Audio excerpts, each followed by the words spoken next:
لازر اور غنی۔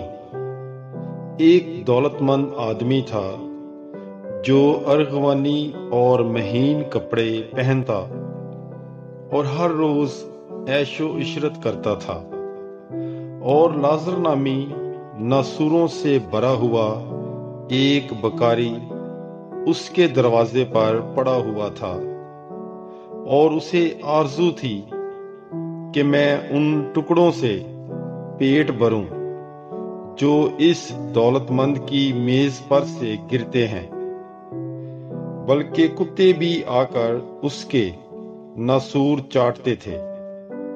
اور ایسا ہوا کہ وہ بکاری مر گیا، اور فرشتوں نے اسے لے جا کر ابراہیم کی گود میں پہنچا دیا، اور وہ دولت مند بھی مرا اور دفنایا گیا۔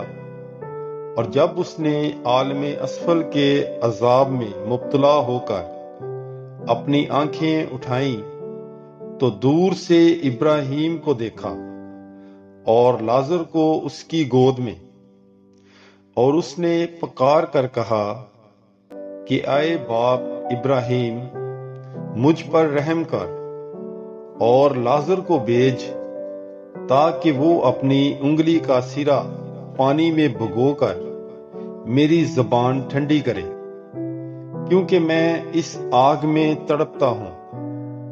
پر ابراہیم نے کہا، بیٹا، یاد کر کہ تو اپنی زندگی میں اچھی چیزیں حاصل کر چکا، اور اسی طرح لازر بری چیزیں، پس اب وہ تسلی پاتا ہے پر تو تڑپتا ہے۔ اور ان سب باتوں کے علاوہ ہمارے تمہارے درمیان ایک بڑا گڑھا حائل ہے، ایسا کہ جو یہاں سے تمہارے پاس جانا چاہیں نہ جا سکیں، اور نہ وہاں سے یہاں آ سکیں۔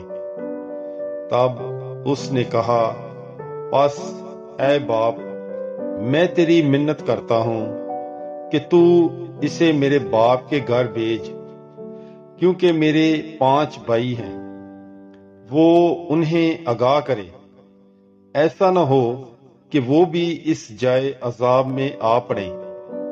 مگر ابراہیم نے کہا، ان کے پاس تورات موسیٰ اور صحائف انبیاء تو ہیں، وہ ان کی سنیں۔